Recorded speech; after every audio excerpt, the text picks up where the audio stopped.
This is the Non-Microwave Truth, and I am CL Whiteside. You know what's coming up? Jesus' birthday celebration is coming up, and this is our first world problem question today. Do you think Jesus celebrated his birthday? And if so, do you think he just celebrated that day? Did he celebrate it a week? Did he celebrate it, this is my month, this is my birthday, yes, the whole month, December, let's go? Do you think Jesus was like that? I don't. And the second part of our first world problem question is, when do you think decorations should be set up? I'm going to tell you this. Decorations in my house for Jesus' birthday, for Christmas, were already set up November 7th. And I'm telling you, I did no such thing. I had no part in this.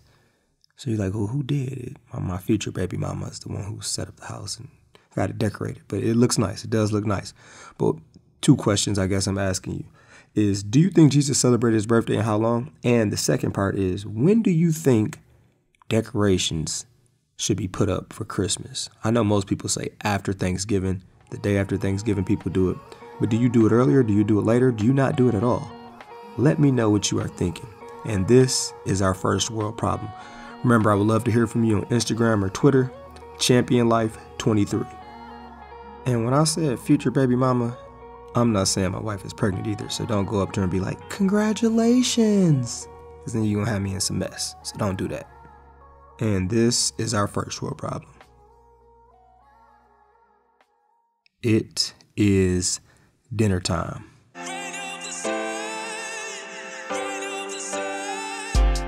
I want you to think about this question, and I want you to be honest, and I just want you to give it some time. Is there anyone you can think of that has your best interest in mind, and they never waver, and it's always pure, and they always want what's best for you and always love you? Is there anyone you can think of that fits that description? Well, supposedly God is like that. And Romans 8 verse 28 says, and we know that in all things, God works for the good of those who love him, who have been called according to his purpose. But isn't it typical that we question God like, are you sure you're working for my good, but you let me get fired from my job? Or are you sure you're working for my good when you allowed this person that I love to die, or this traumatic event to happen in my life, or this pain or this hurt or this suffering?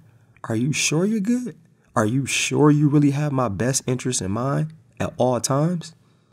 And since it's hard to trust that and to accept that, we become angry with God. And that's the title of our episode today. Angry with God. And that's really going to be the focus of today's episode, Angry with God, is how do we get out of those moments? How do we get out of those moments when we get ticked off with God and we're upset with him? Because we don't have to stay there. Like, we don't have to stay in that state of mind.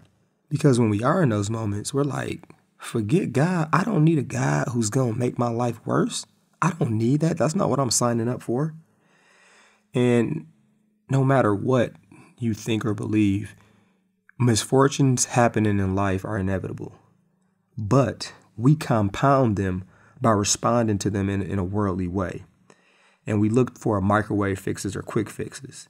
And we distance ourselves from God when we shouldn't, when the exact opposite is we should be coming closer to him. And we become obsessed with the why. Why did God do this to me? And we start closing the door on new opportunities. And it's very hard, but have you ever thought some jacked up stuff can lead to new relationships or new people for you to meet that you otherwise would not have met? Or have you ever thought like, this is a new chance for me to grow, because otherwise I wouldn't have searched for this. It's like almost a new life that you can experience. And the answer to that is probably not. That's not how we're wired to think. And part of the reason we don't think like this is because we very rarely see someone change or a situation get better after something was actually done wrong to someone. So since it's not seen, it's not believed. And even when you have people who testify and share their misfortunes and how God came through, if you are in such a rut, if you are in such a bad place and have just a ton of negative self-talk, you're not going to take that message in. You're not going to believe that message. Like, you're really not going to care. You're going to be so consumed with what is going wrong in your life that you will be like, yeah, that might have happened to that person, but no, my luck won't change. This is just how it is. And people are like, why did God let my father or mother walk out on our family? Why did God allow her to cheat on me? Why did God allow him to take advantage of me? Why is God allowing all this trauma to happen in my life? Like, I'm tired of it. I'm tired. I can't do it anymore. Why would God let this happen to me? Like, I didn't ask for this. And we're not even going to talk about the people and the times we put ourselves into janky predicaments. We're just going to talk about today when it's real life bad and it just happened, or it doesn't seem like it's called for. And when this happens, we are upset with God. We're angry. And we just don't understand what in the world is going on. And I got to admit to you, I've definitely had this type of attitude before. But honestly, looking back at it now, or looking at it just truly from God's perspective, is such a negative. And I say this kindly, and you need to hear me out. It's such a victimized attitude towards the things that have happened to me. And if you're thinking to yourself, wait a minute, hold up, you don't understand my life. My parent used to beat me, and then he left, and I kept a positive attitude, but then my mom died. Or some of you might be mad and thinking, God let a crime be committed against me, and now I'm not the same.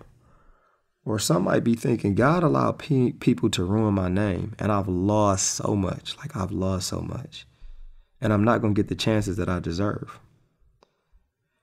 And I know if you're thinking truly, like, don't tell you about being a victim or having a positive attitude, because life sucks. God sucks. And you're questioning, how could he be called a loving God and let all this happen to me? This is the episode for you then. And I just think about this. Have you ever seen the hurt in someone's eyes who is upset with God? They are sick of life hitting them with uppercuts and haymakers. And when you listen to them and you hear them, it actually doesn't even make sense to you. And we know that, sin is the reason for all of this stuff. But when you look at it, you're like, I know this person has probably sinned or done something wrong in their life. But what they're being dealt, that doesn't fit the consequence that they are getting in. Isn't that how we think at times? And on this episode of Angry with God, I just felt like we have to look at the life of Joseph. And Joseph's life starts in Genesis 37. And the only thing I can think of that's worse than being dumped on in life is to once have it and then not have it at all and lose everything. And Joseph started off with having a great life. Joseph had his father's favor. It says that Joseph was a good-looking man. Joseph had money. And it tells us in Genesis 37 that Joseph was a 17-year-old, and he was a little arrogant. And I say that because of Joseph had dreams where in his dreams, it pretty much said that his family was going to not worship, but bow down, and he was going to be above them, authoritative figure to them. And he said this in a way that kind of upset them and made them look at him like, look at this cocky little boy. Like, he just think he all of that. And Joseph was hated by his brothers. He was hated by his brothers because they knew he was their father's favorite. And they knew he was the favorite because the father got Joseph a special or unique coat that if it was in today's world, it'd be like some $3,000, $4,000, $5,000 Pele special edition coat. It probably would be worth more than that, but you get the picture. It doesn't appear that any of his other 11 brothers had this type of coat. And yeah, they hate Joseph. He's the second youngest, and they can't stand the boy. They can't stand him at all. They can't stand him so much that when they went off, all the other brothers went off to do their shepherd thing. The father of the boys told Joseph to, hey, go check on your brothers. And they could see Joseph from a distance, and they like, look at the dreamer. Here comes the dreamer. I'm so cool with my special little coat. They like, you know what? Let's kill him. Let's kill him when he come. And they not playing like, let's kill him, let's rough him up. They're really like, let's kill him. And the oldest brother is like, are y'all are really serious? Like, don't touch him. Don't lay a hand on him. Y'all can go ahead and rough him up a little bit. Go ahead and throw him in this cistern, but don't lay a hand on the boy. So when Joseph gets to them finally, they go ahead, rough him up, strip him of his robe or his coat, whatever you want to call it, that he was wearing, and they throw him in like the pit.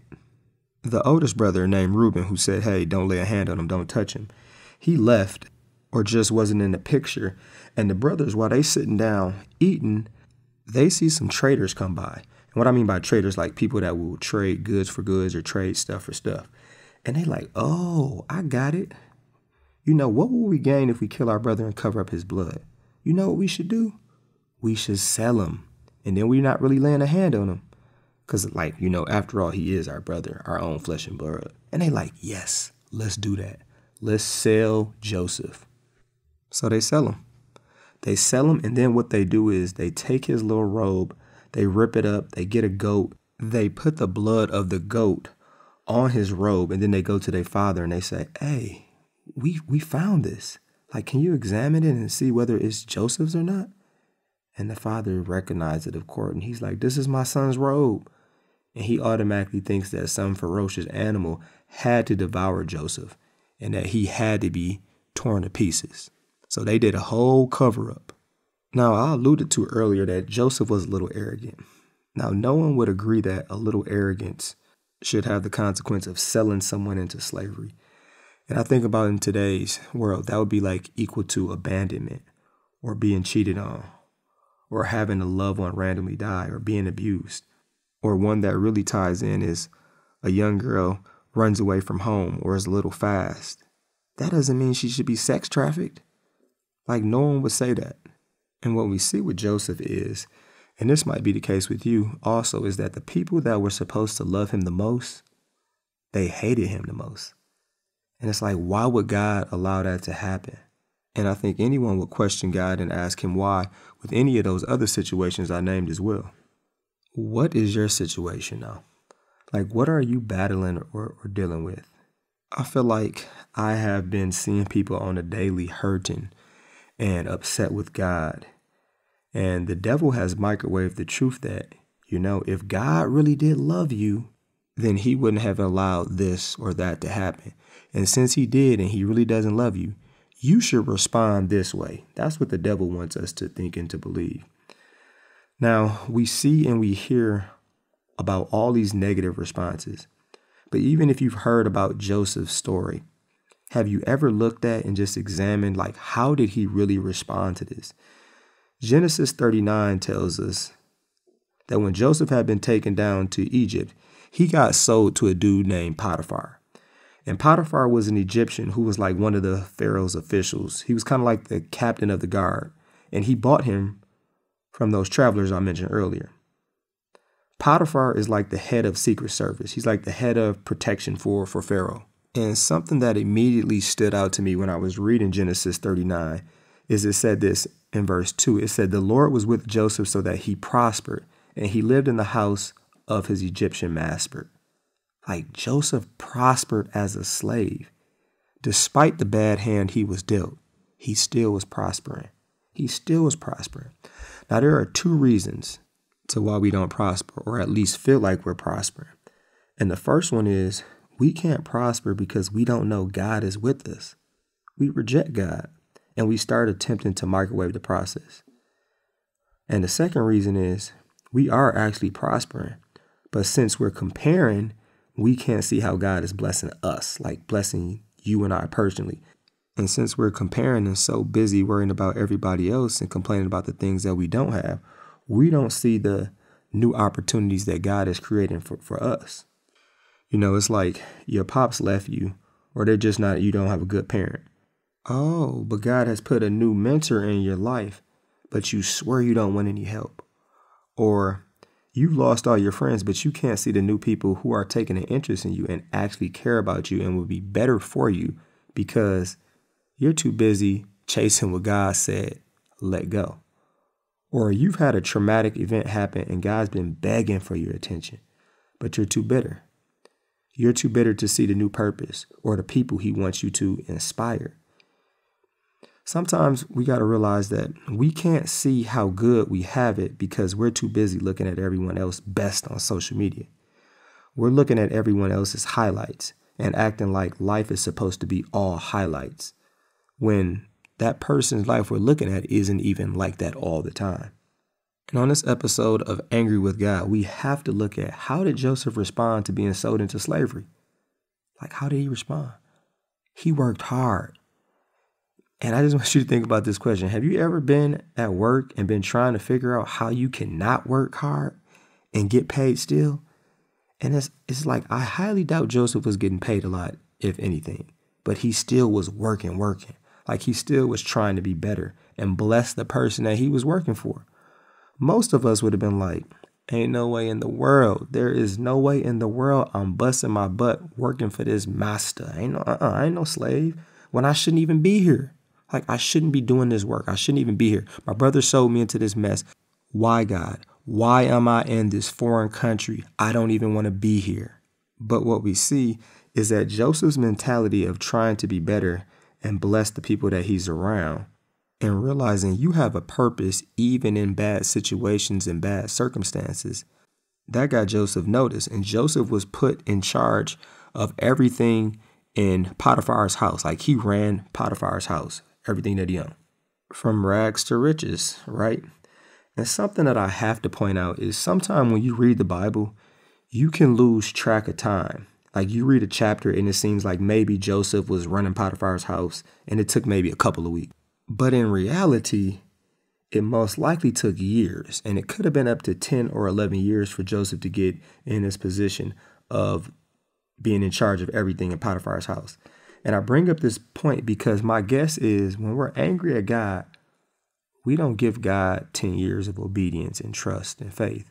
We're ready to be done with God after 10 days of him not showing us why or fixing it, how we want it to be fixed. Or am I the only one like that? And Joseph's life is so typical and relatable because just when things started to look up for him, and he started to make moves, it seems like God messes him over again. And I know some of you have felt like this. Genesis 39 tells us that Joseph was a good-looking, well-built brother. And it says, and after a while, his master's wife took notice of Joseph and said, come to bed with me. Like, she threw it at him. There was no flirting. It says, but he refused. And Joseph replies, with me in charge, he told her, my master does not concern himself with anything in the house. Everything he owns, he has entrusted to my care. No one is greater in this house than I am. My master has withheld nothing from me except you, because you are his wife.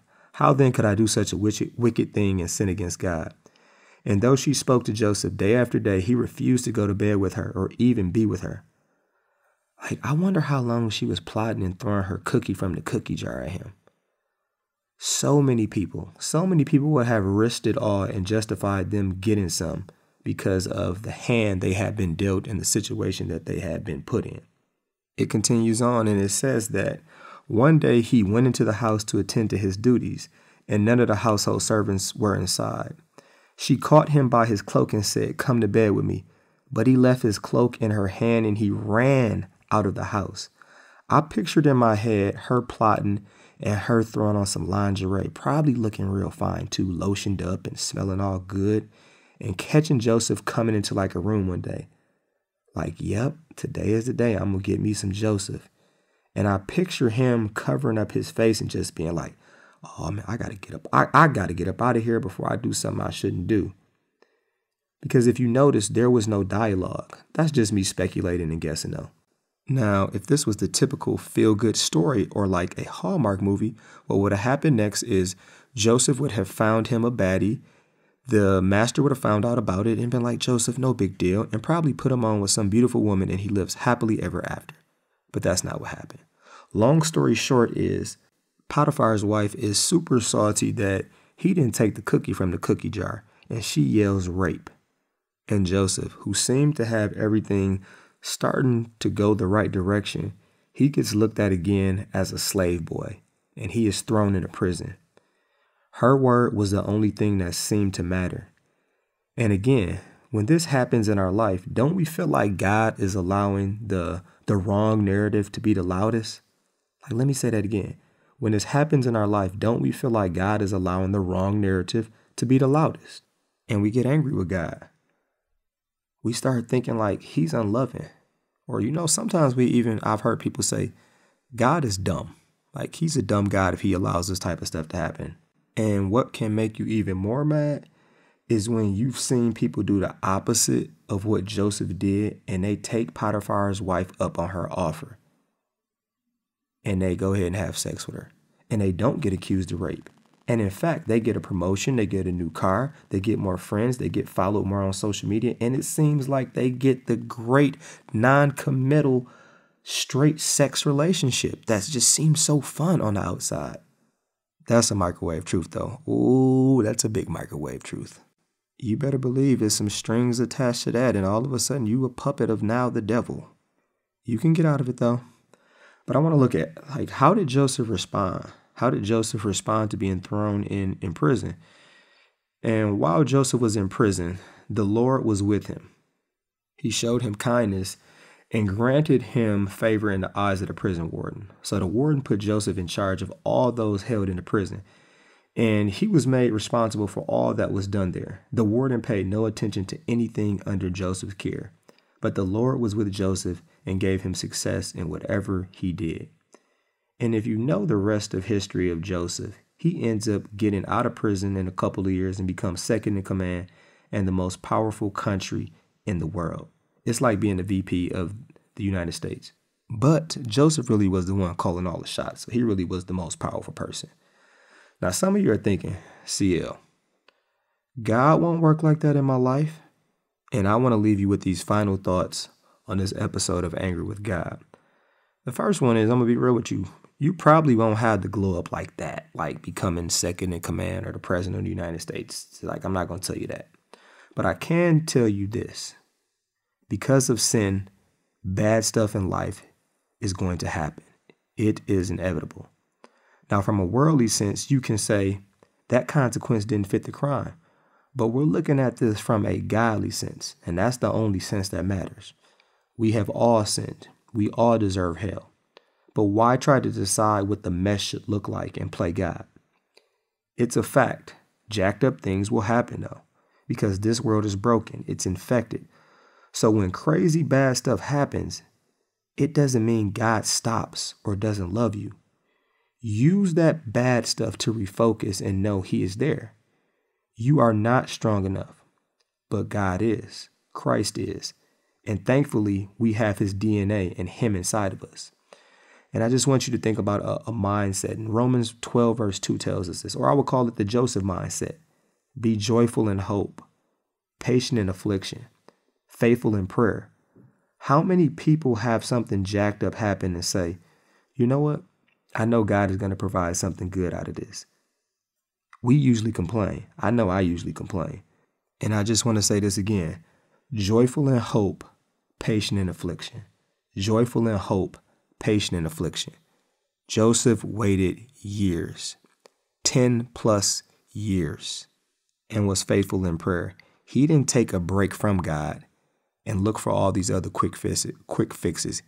He went and became closer to God. And another point that I want to leave you is all of us have a purpose. And when you have a purpose or a talent, never stop using that when bad stuff happens. When you fulfill your purpose and you use your talent, you can open some doors that look like they have bolts and chains and it's all locked up and it's all bad. But when you do that, God has the key and he can open any door. In fact, he can create a new hole in the wall for you to get through where you're supposed to get through. And when I get in my modes or I kind of have my victim mentality, this is something that I always forget. I get mad at God because I feel like he has no relatability. But I forget, and I can't forget that Jesus had all the right to be angry with the Heavenly Father because he was perfect. And think about this. Jesus got abandoned by his loved ones. He got ridiculed. He got mocked. He got beat. He got unjustly crucified. And although you might have a bad day, a bad year, a bad decade, you have never experienced hell. Jesus experienced hell for you and for me. So when people say, why would God let this happen to me? Look at the hope our Savior showed, the trust he had in the Father's plan, and the effort he put into showing us his love, despite us not deserving it one bit at all. So when life is not going as you want, it comes a point in time to stop questioning God. Because we could spend our whole life asking, why poor old me, God? And the reason I say there comes a point in time where we might just need to stop is because we can spend all of our energy and effort asking and questioning God, instead of taking that energy and seeking God to show us the new blessings and the new opportunities he wants you to embrace and be re-energized through because of his grace.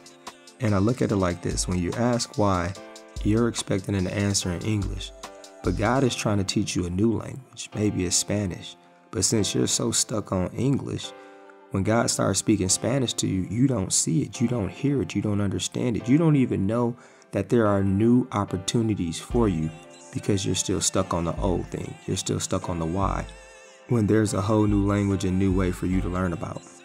So don't be robbed of your hope. Don't be impatient. Don't listen to the lie that God doesn't love you, because he absolutely does. And this is the non-microwave truth. Thank you so much for joining me on this episode of Angry with God. And please don't forget to write a review, leave a 5-star, share this with a friend, and more importantly, don't forget to reflect on the times that you have been angry with God and just see, did you have Joseph's mindset? Peace punch, Captain Crunch, say no to drugs and yes to Jesus. I am out.